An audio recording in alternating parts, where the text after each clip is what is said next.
오늘도 배상훈 전 서울경찰청 범죄심리 분석관 나오셨습니다. 안녕하십니까? 안녕하세요. 네, 김은배 전 서울경찰청 국제범죄수사팀장 자리하셨습니다. 어서 오십시오. 안녕하십니까? 예. 윗집에 사는 16살 여학생을 자신의 집 쪽으로 강제로 끌고 가려다가 미수에 그쳤습니다. 40대 남성에게 1심 법원에서 실형 나왔습니다. 그런데 논란이 되고 있는 게 재범 가능성은 높지 않다면서 전자발찌 부착 명령 청구는 기각했다고 하는데 여러모로 좀 짚어볼 부분이 많아 보입니다. 어떤 일들이 있었습니까? 배상훈 교수님. 예. 이게 이제 서울 동부지법 관할인데 구체적인 장소는 이건 특정하지 않습니다. 왜냐하면 네. 이거는 청소년 관련된 범죄일 수 있기 때문에 그런 겁니다. 발생 시각은 한 7월쯤, 작년 7월쯤이라고 봅니다. 7월인데 발생 시각은 한 10시, 오후 10시쯤이고 가해자는 40대 남성 그리고 피해자는 16세 여학생인데 5층과 6층에 삽니다. 그러니까 5층에 가해자가 살고 6층에 피해 학생이 살았던 상황으로 보여집니다. 예. 그 상황에서 엘리베이터를 타고 둘이 같이 올라가는데 네. 먼저 가해자가 내리고 그렇겠죠. 5층이니까. 내리고 후다닥 뛰어가서 자기 집에 가방을 놓고 6층에서 이 피해자가 내리는 상황에서 아마 기다리는 과정에서 거기서 공격을 했다고 합니다. 네. 그래서 이제 뭐 입을 막고 뭐 끌고 자기 집으로 끌고 가려고 했다. 그러니까 전체적인 상황에 대한 구성은 조금 다를 수 있습니다. 네. 그것 때문에 지금 이 사건이 기소돼 갖고 아까 말씀드린 것처럼 선고가 징역 1년이 나왔습니다. 자기 집에 가면 되는데 가방만 놔두고 또 뛰어 올라가서 기다리고 있었다. 이건 좀 계획적인 범죄라고 볼 수도 있지 않을까 싶기도 하고요. 그렇습니다. 지금 상황을 보게 되면은 예. 본인은 5층에 거주하고 6층에 거주하는 여학생이 버튼은 6층 누르는 걸 본 거예요. 예. 그러니까 5층 문이 열렸을 때 재빨리 내려가서 현관문을 열어놓은 상태에서 가방을 놓고 계단 뛰어 올라간 거예요. 그리고 엘리베이터 벽에서 숨어 있다가 갑자기 덮친 거 아닙니까? 예. 이렇다고 한다면 자기네 현관문을 넣어놨다는 얘기는 그 여학생을 납치해서 빨리 들어가기 위해서 한 거고 그렇지 않습니까? 숨어 있다는 것은 여학생에게 눈치 안 채려고 숨어 있었기 때문에 이거는 단순한 체포라든지 약취가 아니고 제가 보기엔 다른 의도가 있지 않겠냐. 네. 쉽게 얘기해서 성폭력도 가능하지 않습니까? 그런데 그거에 대해서는 진술을 안 했어요. 어떻든 그 남성이 그 여학생을 봤을 때 엘리베이터에서 버튼 누르는 거 봤을 때부터 계획을 한 거예요. 사실은. 네. 그렇기 때문에 이거는 기히 계획된 범죄라고 볼 수가 있습니다. 예. 이 상황 자체가 그럼 이게 무슨 범죄라고 이제 일단은 판단을 해야 될 거냐 문제인 거예요. 그렇죠. 결과가 나온 건 아니었기 예. 때문에. 예. 근데 이게 동기상으로 아까 팀장님 말씀하신 건 이건 성범죄 가능성이 충분히 농후한 상황인데. 배제할 수가 없죠. 예. 근데 문제는 검사가 기소한 것은 미성년자 약취 미수고 그다음에 체포치상입니다. 체포치상. 예, 그러면 지금 여기선 성범죄는 안 들어가는 거고. 안 들어가죠. 기소 자체가 없군요. 예, 없으니까. 그럼 이 기소가 제대로 된 건가? 예. 아니면은 수사 지휘가 제대로 된 건가? 그러니까 말하자면은 이것이 성범죄를 목적으로 해서 그 과정에서 체포와 요인을 한 거라고 하면 성범죄로 가야 되는 게 맞는데 네. 검사가 그 어떤 입증하는데 좀 자신이 없어 갖고 결과만 갖고 했다고 하면은 네. 지금 이 형량 자체는 크게 문제 삼을 건 없습니다. 기소 자체에 따라서 판결이 내릴 수밖에 없으니까. 근데 문제는 그게 맞냐 이 말이에요. 그러니까 아니 그냥 다른 어떤 이유 없이 16살짜리를 40대 성인이 자기 집으로 끌고 가려고 했다. 이건 분명히 따져봐야 되는 거 아닌가요? 그러니까요. 그러니까 여고생 입장에서는 이게 얼마나 끔찍한 상황이었을까 생각하면 저 놀라게 되고 이 범인을 잡고 나니까 이게 아랫집 이웃 남자인 거예요. 근데 피해 그 여학생의 부모가 목격을 했고 또 신고도 했다고 하는데 그렇죠. 범행을 순수지도 인정하지도 않았다면서요. 그 남성 40대 남성은 이제 진술을 하다 보면 변명을 하지 않습니까? 네. 그런데 여학생이 쓰레기 XX라는 욕설을 했기 때문에 자기가 그랬다고 하는데 만약에 여학생이 욕설할 일도 없지만 욕설을 했다고 그러면 엘리베이터 안에서 혼내든지 부모한테 쫓아가서 설명을 하고 여학생 혼내든지 해야 되는데 몰래 숨어 있다가 입을 막고 머리채를 끌고 집으로 가랬다 하는 거는 이거는 자기가 모욕을 당해서 하는 행동이 아니고 아까 교수님 얘기했지만 다른 범행에 대한 그 충동이 있었고 그 의심이 가지만 실질적으로 조사받을 때 아마 성폭력도 조사를 했을 거예요. 하지만 본인이 그거 보냈을 겁니다. 아니다. 단순히 그랬다고 주장하기 때문에 그 40대 남성이 머릿속을 들어가 나올 수는 없죠. 수사관이. 네. 그래서 아까 말씀한 대로 미성년자 약취 미수예요. 10년 이하 징역을 처할 수는 있어. 그다음에 네.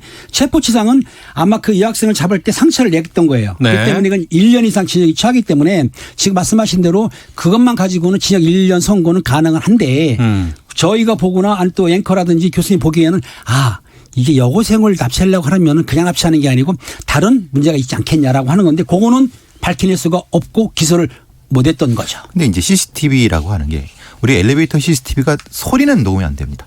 그렇겠죠. 그죠? 예. 그러니까 이 가해자가 그것도 충분히 뭐 얘기를 했을 가능성이 있는 거죠. 왜?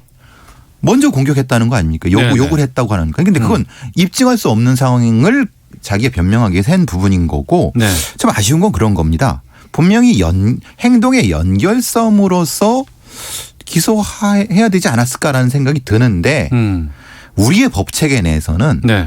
연결하는 것을 어디까지 연결할 것인가에 대한 어떤 그 판단은 검사의 재량입니다. 게다가 5층에 내려가지고 6층에서 바로 한 것도 아니고 5층에 내려서 자기 집 문을 열어놓고 그렇죠. 가방 놔두고 올라간 거 아니에요. 그렇죠. 그건 단순히 연계가 좀 되지 않을까, 의도가 있지 않을까라고 충분히 짐작할 수 있을 것 같은데. 좀 검사의 기소가 좀 아쉬움이 있다고 하는 것은 네. 범죄심리를 전공한 전문가라든가 이런 강력 사건을 해본 수사관들은 아쉬움이 분명히 있는 거죠. 이 기소의 부분에 대해서는. 청취자 눈보라님께서 성폭행 실행하다 미수에 그친 거 아닐까요? 욕을 들었다고 해도 말로 훈계하면 되지 집으로 왜 끌고 갑니까? 처벌이 미흡해 보입니다라고 주셨는데 1심 선고에서 재판부는 엄중한 처벌의 필요성이 있다. 헌데 징역 1년을 선고했어요. 그러니까 미수에 그쳤다는 점이 참작이 됐다고는 하는데 그럼 사건이 벌어지면 엄벌에 처하고 사건이 미수에 그치면 엄벌에 안 처하고 이거는 판사님들의 그냥 루틴한 말씀인 거고 예. 판사님의 판결문은 사실은 다만 뒤를 봐야죠. 뭐 처합니다. 다만 뭐에 감경한다. 뒤를까지 봐야 되는 부분인 그러니까 거죠. 지금 말씀하신 대로 형법 25조에 미수범 처벌 규정이 있는데 이 항이 보게 되면은 감경할 수 있다예요. 네. 한다가 아니고 그렇다면 감경할 수도 있고 안 할 수도 있는데 재판부에서 볼 때에는 그게 결과 안 났기 단순히 크게 피해 안 봤다 싶으니까 감경할 수 있다는 그 조항을 들어서 아마 그 1년 선고를 한 것 같아요. 미수로 본 거죠, 당연히. 근데 이제 뭐 연결해서 말씀드려야 되는 것이 이 가해자가 2013년도에 사실은 성범죄와 관련된 전력이 있다는 거예요. 그러니까 동종 전과가 있는 거 아니에요? 예. 그러니까 그때 2013년 동종 조건은 아니죠. 동종은 아니다. 네네네. 예. 근데 여기서 동종이라고 봐야 되는 게 참 애매한 것은 2013년도에는 여자 화장실에 침입해서 용변을 보는 여성을 훔쳐봐서 방실 침입죄로 벌금형이 됐어요. 예. 그러면 아까 지금 팀장이 말씀하신 것처럼 분명히 같은 죄는 아닙니다. 그렇지만은 범죄 심리를 하는 사람들은 이거는 연계가 있다라고 봐야 된다는 겁니다.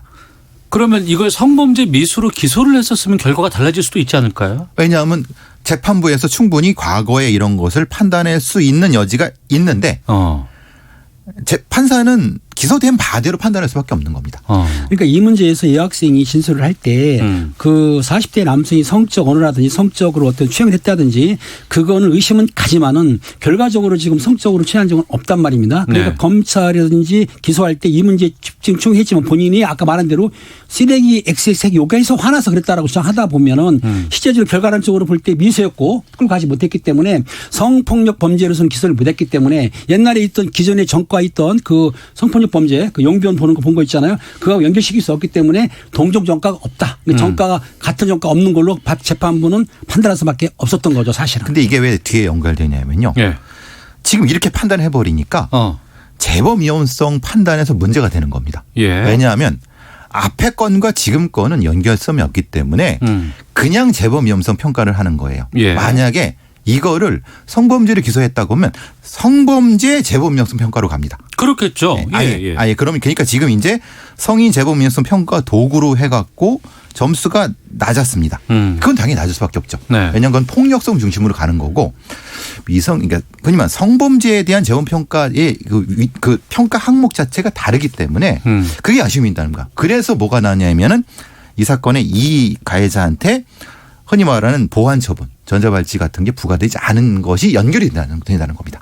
그래서 전자발찌를 채울 수가 없었다. 그렇죠. 그 연결점이 있다는 겁니다. 예. 그러니까 이 부분을 충분히 예측하거나 아니면 뭔가 대책을 세웠다고 하면은 검사 쪽에서 충분히 앞에 거 뒤를 연결시킬 수 있는 방법에 대해서 고민을 좀 더 해는 것이 맞지 않았을까라는 아쉬움을 말씀드리고자 하는 겁니다. 게다가 지금 보도를 보니까 술에 취한 상태에서 이런 일을 했다고 하는데 이것도 주치 강경이라는 게 된 거예요? 그 51조나 53조에 보면은 장량 강경도 있고 양형의 조건이라는 조가 있어요. 예. 거기에 대한 사항을 뭐 지능이라든가 나이라든가 피해자 관계를 봐가지고 강경할 수가 있거든요. 그러니까 술에 취한 것도 이 재판부에서는 판단을 했지만 네. 또 하나 보면은 동종 전과가 없고 또 하나 이 대학을 졸업해가지고 아마 성실하게 회사 사장을 다녔고 술에 취했다는 것도 하나의 요인이 된 건데 예. 사실은 그 술 취한 거를 옛날에 말이 많아가지고 거기에 대한 그 강경을 안 하기로 했는데도 불구하고 재판부에서는 그런 조건을 넣어가지고 강경을 시키는 것 같아요. 이게 좀 아쉬운 게 술이 취해서 충동적으로 범행한 것으로 보인다고 만약에 재판부에서 판결했다고 하면 근거가 있어야 됩니다. 예. 제가 항상 주장하는 바가 그겁니다. 만약에 그렇게 감경하려고 하면은 정확히 심리평가를 해라. 그러니까 전문가 증언을 통해서 이걸 할 수 있는 사람들이 많거든요. 네. 그럼 그 객관적인 자료를 가지고 해야 되는데 우리의 어떤 판사의 판결은 전적으로 판사의 양심에 의한 겁니다. 네. 그러니까 이거는 그 양심이 좋으면은 좋은 판결이 나오겠지만은 그것을 그냥 약간 그것에 대한 신경을 놓게 되면은 사실은 이 가해자가 제가 보기엔 좀 위험한성이 높은데 그냥 풀어주는 꼴이 될 수 있다는 거. 그게 참 아쉽습니다. 예. 예.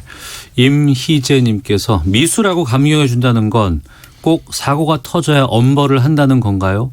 미수와 사고는 순간의 차이 아닐까요? 답답합니다라고 의견 주셨는데 사고 터지고 나면은 이 미수라고 감경해 주는 이 판사가 뭐 책임 있는 것도 아니잖아요. 책임 안 지죠. 그러니까 당연하죠. 예. 네. 그 검사도 책임 안 지죠. 그러니까요. 그러니까 누군가는 책임을 져야 되는데 그럴 수 있는 시스템을 만들어줘야 된다는 겁니다. 즉 말하자면 그 판단을 한 근거를 판결문에 쓰란 얘기입니다. 네. 객관적은. 근데 지금 그런 게 없이 전적으로 판사의 재량에 의한다. 그거는 좀 문제가 있지 않을까요? 제가 보기엔. 김은배 팀장님. 그러니까 이제 간단하게 얘기하면 이겁니다. 사람을 살해를 하려고 그럴 때 그 살해를 못했을 경우에는 사람이 미수기 때문에 사람이 안 죽었어요. 그런데 예. 살해 결과가 나오면 사람이 사망했지 않습니까? 당연히 처벌이 틀리죠. 그러니까 재판부에서도 그런 위험성은 존재하지만 실제적으로 여학생이 끌려가서 피해를 당하지 않은 거를 결과론적으로 볼 때는 아니기 때문에 미수 조항을 적용해 가지고 감경을 한 건 사실은 같은데 일반 시민의 감정은 맞지 않더라도 법을 엄격하게 적용하다 보면은 그럴 가능성도 있는 거라고 보시면 됩니다. 예. 기소 단계에서도 좀 여러 가지 얘기할 게 좀 많이 있어 보이고요. 게다가 징역 1년 받았다고 합니다. 2심 그리고 이제 최종심까지 갈 수도 있겠습니다만 아랫집 살잖아요. 그렇죠. 출소 후에 이거 어떻게 되는 겁니까? 보복의 위험도 있죠. 그 보통 이런 경우는 피해자가 이사를 가죠. 그렇게 맞을 것 같아요. 네. 이사 가는 게. 대부분의 경우가 피해자가 이사를 가는니다. 그러니까 이거를 강제로 가해자를 이사 가라. 우리 법칙엔 그런 건 없습니다. 6267님. 왜 동종 전과가 아니라고 하는지 모르겠습니다. 성과 관련된 범죄를 또 저지를 수 있는 사람이라고 보입니다. 또 다른 피해자가 나오면 어떻게 하나요? 엄벌이 필요합니다. 라는 의견 주셨습니다. 아는 경찰 배상훈 전 서울경찰청 범죄심리분석관, 김은배 전 서울경찰청 국제범죄수사팀장과 함께하고 있습니다. 안타까운 사고가 있었습니다. 지난 15일 서울 가양대교에서 투신자를 찾던 한강경찰대 소속 경찰관이 순직하는 사고가 있었습니다. 김은배 팀장께서 어떤 사고가 있었는지 좀 알려주세요. 그렇습니다. 15일 그 한강경찰대 소속의 유재구 경사예요. 예. 사망한 후에 이제 경위로 특진이 됐는데 요 서울청 생안부 소속입니다. 상안과에 한강경찰대라고 해가지고 외청으로 나가 있어요. 생안과는 생활안전과. 생활안전과에 소속되어 있는 한강경찰대인데 예. 여소속으로 되어 있는 유재구 경사가 사실은 15일 투신한 사람 찾기 위해서 한강 교각 쪽을 뒤졌단 말이에요. 그런데 예. 그 당시에 한 2번 정도는 갔다 왔는데 못 찾았어요. 근데 이제 삼소통이 30분 정도밖에 안 남았는데도 불구하고 물 속에서 찾는 물속을 작업을 뒤지는 거죠. 그렇죠. 잠수복을 입고 예. 안을 뒤지는 중에 그만 그 교각의 사이에 낀 것 같아요, 몸이. 아이고. 몸이 끼니까는 산소에 이제 떨어졌겠죠. 예. 그래가지고 사람이 안 나오니까 나중에 찾아보니까는 그만 교각사에 낀 상태로 사망한 상태로 발견이 된 거예요. 그러니까 예. 경찰에서는 최선의 안전을 시민의 안전을 위해서 일을 하지만 자기 몸도 돌봐야 되지만 그 유재석 경위는 자기 몸을 돌보지 않고 그 투신자를 찾기 위해서 노력은 했지만 불행하게도 교각사에 몸이 끼는 바람에 그만 안타까운 죽음을 맞이하게 된 거죠. 네. 네, 안타깝게도 유재국 경위와 제가 배명일이 비슷합니다. 2007년도 배명일이고 유재경 배명일이요? 예, 저희는 경찰들은 배명일을 말하자면 경찰학교 졸업한 다음에 예. 배치받는 첫 배치받는 예. 날짜가 예. 비슷하다 이런 말씀이신 거군요. 그 우리 김해 팀장님은 저보다 훨씬 더 배명일이 빠르신데 예. 배명일 이렇게 말하는 거군요. 예. 근데 예. 이제 제가 좀 저랑 같이 훈련을 받은 거죠 경찰학교에서 사실은. 근데 이런 사건을 할 때 가장 마음이 많이 아픕니다. 특히 이제 이 사람 입장에서는 잠수를 2번 하고 사실은 들어가면 안 됐는데. 네네. 근데 그 투신자를 찾아야 되는 가족들이 기다리고 있으니까. 예. 경찰의 입장에선 그걸 외면할 수 없는 거고.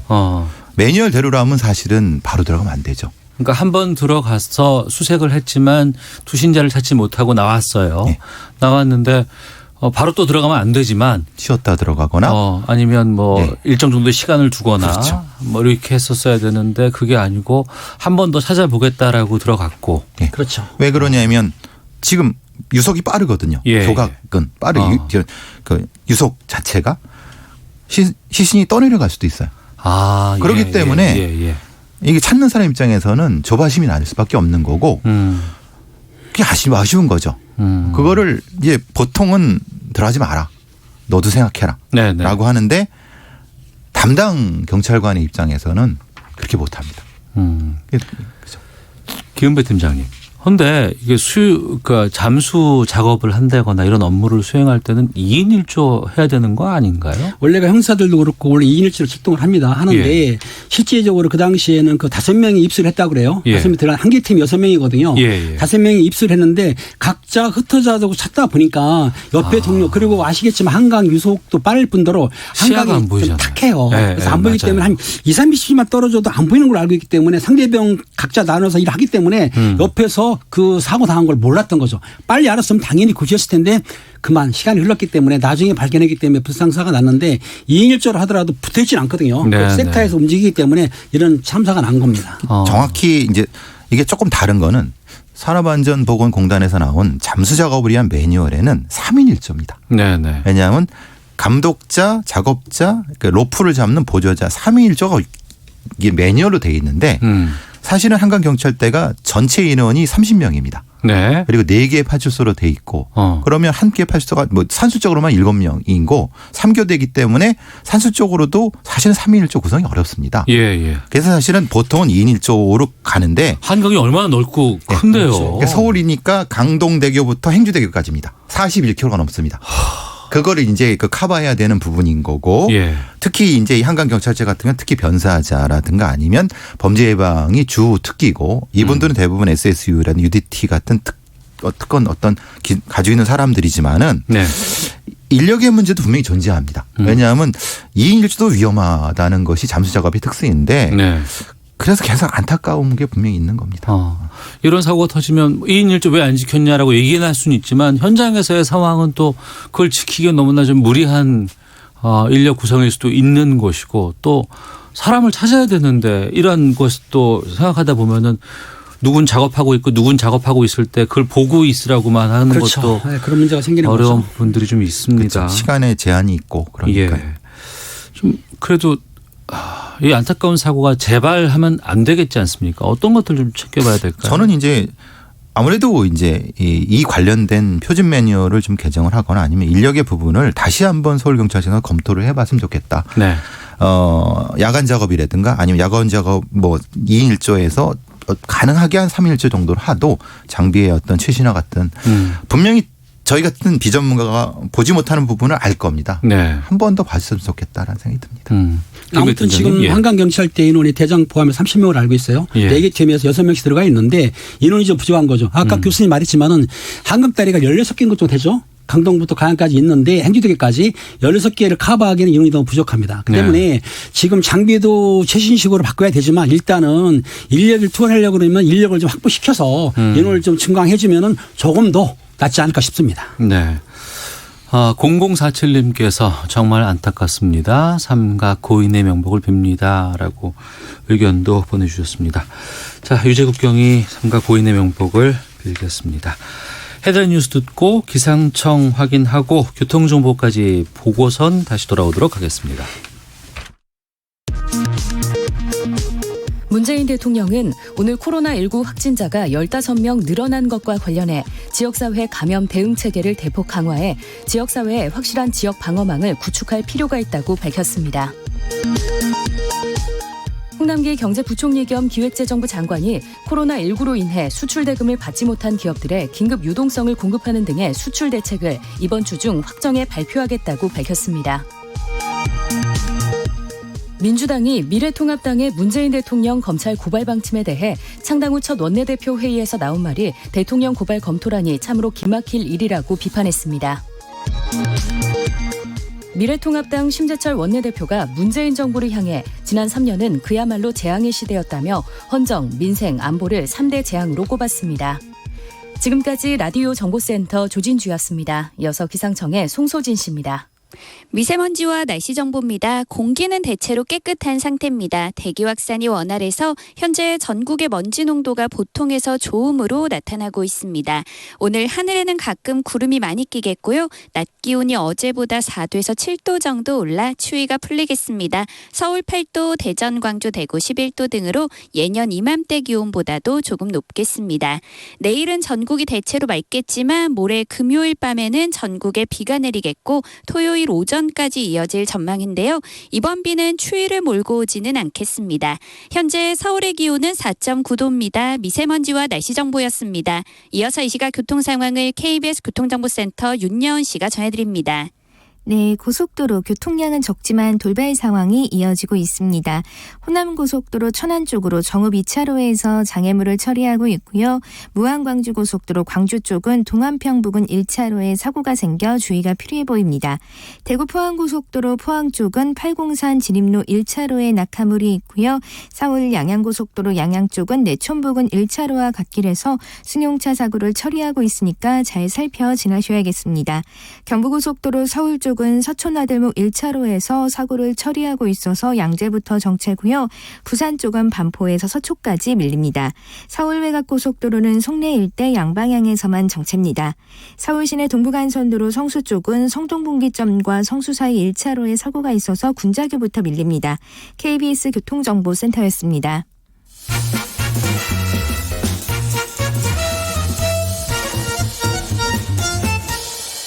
오태훈의 시사본부. 아는 경찰 배상훈 전 서울경찰청 범죄심리분석관, 김은배 전 서울경찰청 국제범죄수사팀장과 함께하고 있습니다. 다음 사건 보겠습니다. 20대 부부가 자녀 셋을 낳았어요.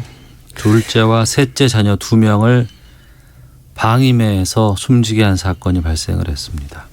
게다가 둘째 사망 사실을 숨긴 채 이 부부가 아동수당까지 챙겨왔다고 하는데요.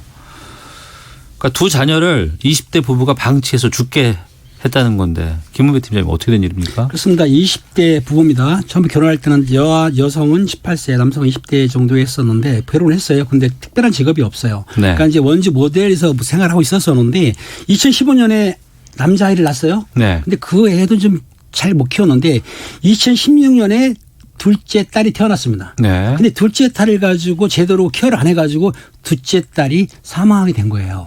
그런데도 2018년에 또 애를 또 낳았어요. 네. 남자아이를 낳았는데 그 아이는 출생신고조차 안 한 상태에서 있다 보니까 8개월 만에 또 사망을 했습니다. 그러니까 그 사망한 둘째 그리고 첫째 이제 남아 살아있는 애에 의해서 아동수당이라든지 육아수당을 타면서 생활했던 거고 예. 그 둘째하고 셋째, 둘째 여하고 셋째 남아는 사망했는데 불구하고 신고를 안 하고 몰래 안매장을 한 사건입니다.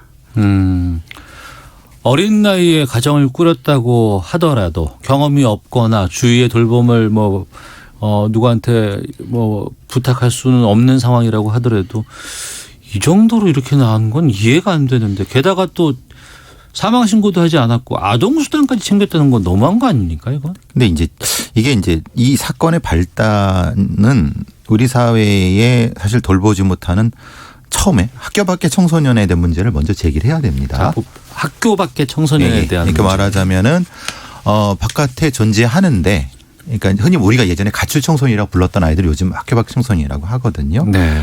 그 아이들이 이제 가출fam을 형성해서 도시의학 쪽에서 그냥 존재만 하는 이런 그러니까 폐 모텔이나 어떤 PC방 같은 데서 이제 집단으로 생활하고 있는 아이들인데 실제로 존재는 하는데 치안력이나 아니면 생존력이 접근하지 못해서 이들 사이에 생물학적으로 이세가 태어나서 그러니까 어떻게 케어를 할지도 모르고 케어할지도 모르는 상태에서 자기 몸 건사하기 힘든 상황이 바로 이 상황입니다. 네. 그래서 제가 이 사람들을 옹호하려고 그러는 것이 아니라 상황은 분명히 명확히 인식을 해야 된다는 거고 그때는 아이가 20살, 18살인데 만나기는 그 전에 만났겠죠. 그러니까 학교 밖 청소년을 만나갖고 거기서 그냥 가출팸 생활을 하면서 아이가 생긴 상황인 상황인 거죠. 그러니까 범죄의 문제, 사건 사고의 문제도 분명히 존재를 하지만 또 한편으로는 사회적인 문제로서의 접근도 반드시 좀 함께 병행돼야 되겠다라는 말씀이신 것 같습니다. 김은배 팀장님. 예. 이게 어떻게 밝혀지게 된 거예요? 이게 작년 10월부터 2015년생 3월 2015년생 만 3세 이하를 2015년생 이상 전수조사를 시작한 거예요. 아 정부에서? 예, 그러니까 아동을 학대하거나 유기하거나 부모들일까 싶어서 정부에 조사를 하다가 그 첫 번째 난 남아 있지 않습니다. 남아를 조사하는 과정에서 이게 범행이 드러났는데 부모는 그랬던 거예요. 사망한 게 알기 싫으니까는 외출해서 돌아다 보니까 애가 사망했다. 처음에는 거짓말 했어요. 네. 둘째 같은 경우 여아 친척집에 맡겼다고 거짓말 한 거예요. 그 셋째는 주택신고도 안 했지 않습니까? 네. 하지만 조사하다 보면 분리조사하다 보면은 말이 안 맞거든요. 그래서 밝혀낸 것이 결론적으로 둘째도 사망했고 셋째 사망했다. 셋째는 주택신고도 안 했다. 그러면서도 불구하고 아동수당이나 양육수당은 계속 수령했던 거죠. 이 사건에 왜 전수조사를 하게 됐냐면 원영이 사건이라 기억하실 거예요. 예, 기억납니다. 예. 처참하게 죽어서 저기 시신을 유기된 그 아이죠. 그 사건을 통해서 정부에서는 이게 분명히 전수조사가 필요하다. 한 사례만 있는 것은 아닐 것이다. 그렇죠. 그러니까 이걸 코호트 조사라고 그러니까 한 해에 태어난 이 아이들을 전체적으로 다 조사하는 겁니다. 예. 말하자면 예를 들면 지금 만 3살짜리 아이들이 40만 명 된다고 합니다. 그러니까 전체적으로 이 아이들은 가장 많이는 어린이집에 가 있겠고 네네. 그렇지 않은 아이들 한 3만 명 정도는 집에서 그냥 케어하는 경우 이걸 이제 전수조사를 했던 거죠. 네. 거기서 이제 누락된 아이가 지금 이 아이들이었던 겁니다. 그러니까 40만 명 가운데 40만 명 모두가 다 행복하게 살 수는 없을 것 같고 열악한 애들이 0.1%라고 있다고 하더라도 그 숫자는 상당히 큰 거 아니겠어요? 그렇죠. 다른 피해 사례 같은 것들도 존재하지 않을까라는 걱정이 좀 들기도 하거든요. 근데 여기에 문제가 뭐냐면 사실은 진술을 위해서 친척 그 묘 부근에 그 매장한 아이 두의 그 시신을 꺼냈더니 100골이 된 거예요. 그렇다고 한다면 국립과학수사연구원에서 이게 부검을 해야 되는데 사실 이 어린아이가 밥을 굶겨서 아사했는지 아니면 학대 폭행으로 사망했는지가 확인 안 되는 게 부검이 할 수가 없기 때문에 시간도 많이 지났고 부모 말 맞다나 그냥 방임했다. 그러니까 방임해서 죽었다고 이렇게 할 수밖에 없는 게 그걸 시간도 지나고 알다시피 부검할 자료가 없기 때문에 그 엄마나 부모의 진술에 의존했기 때문에 아마 그 제가 알기로는 더 다른 학대가 있었음에도 불구하고 그냥 방임으로 해서 아마 처리한 거 수밖에 없었던 것 같아요. 신경을 쓰면은 독극물 조사는 할 수 있습니다. 오래된 시신이라고 하더라도. 네. 근데 거기에 작은 외부 타력에 의해서 사망하게 된 것까지는 찾아내기 어렵습니다. 그러니까 한계가 분명히 존재하는 거죠. 예. 앞서서 배상훈 교수께서 사회적인 문제에 대한 접근을 말씀해 주셔서 제가 좀 질문 드리겠습니다. 그러니까 둘째를 낳았지만 방임으로 이제 애가 죽었다고 쳤을 때 그럼에도 불구하고 셋째를 또 낳는 심리는 이건 어떻게 봐야 될지 그리고 이런 상황에 대해서는 우리가 어떻게 접근을 해야 될지. 그래서 제가 이 질문을 보고 이걸 얘기를 해야 되나 말아야 되나. 그러니까 케이스는 있습니다. 그래서 케이스에 이름을 붙여서 무슨 증후군이라는 얘기를 했는데 그 얘기를 말씀드리지 않으려고 합니다. 왜냐하면 이게 조금 참혹한 것은 이 아이를 낳는 것 자체에서 사망하게 하는 것 자체의 범죄 심리가 이제 일종의 묘한 가학적 범죄 심리가 존재합니다. 이건 말씀드리기 애매한 부분 때문에 예. 그래서 분명히 이 심리가 존재하는데 그러니까 이것은 동물적 의도가 존재할 수 있다. 그래서 연구되는 사례 중에 하나입니다. 네. 그래서 근데 거기에 또 들어가는 것은 아동수당이라고 하는 것. 즉 확인하지 않는 아동수당을 지급하는 한국 같은 나라에서 이것이 이용될 수 있는 분명 존재하는 것 같습니다. 네. 시간이 많이 없어서 두 분께 그러면 이 뭐 사건은 사건이고 이건 또 어떻게 뭐 처벌이 뭐 이루어질 것이고 뭐 수사가 더 가거나 아니면 법정에서 처리가 되겠습니다만 이렇게 이 현재 상황에 대해서 사회적으로 우리가 어떻게 좀 접근하는 것이 그리고 또 사회가 놓치고 있는 부분들은 무엇이 있을지에 대해서 좀 조언을 해 주시면 좋을 것 같은데 김은배 팀장께서 먼저 말씀해 주세요. 그래서 정부에서 지금 출생통보제라는 걸 만들었습니다. 사실은 만들었는데 그게 통과가 안 되고 있는데 이건 뭐냐면 출생통보제요? 출생통보제 이건 뭐냐면은 의료기관이에요. 네. 의료기관에서 출생하는 거는 의무적으로 국가에 출생 신고를 통보를 해라. 요거 얘거든요. 지금은 동사무소에 부모가 가서 신고를 하게 되어 있는데. 그런데 의료기관에서 하라는 얘기입니다. 그러니까 이럴 경우에는 애를 누락시키다든지 그런 문제를 해소할 수는 있는데 아직 이게 좀 확정이 안 되는 걸 알고 있어요. 요 문제도 하나의 방법이라고 보고 있습니다. 네. 그다음에 제가 할 것은 사회적 양육에 대한 문제인 거죠. 사회적인 양육 문제. 네. 양육의 책임을 부모한테 두고 있는 게 우리의 가장 기본적인 복지의 시스템인데 그동안 그래왔습니다. 사회 양육으로 넘어가려고 하지만 예산 문제라든가 사회 인식 때문에 그 부분이 참 취약한 부분에서 아이를 낳게 되면 사회가 키운다라고 하는 명확한 거를 국가가 선언을 하고 그러는 과정에서 출생통보제 부분이라든가 의료기관이라 여러 부분에서 책임을 지는 방식으로 가는 것이 맞을 것 같다는 생각이 듭니다. 알겠습니다. 아는 경찰 마치겠습니다. 배상훈 전 서울경찰청 범죄심리분석관 김은배 전 서울경찰청 국제범죄수사팀장 두 분과 함께 말씀 나눴습니다. 두 분 말씀 고맙습니다. 감사합니다. 감사합니다.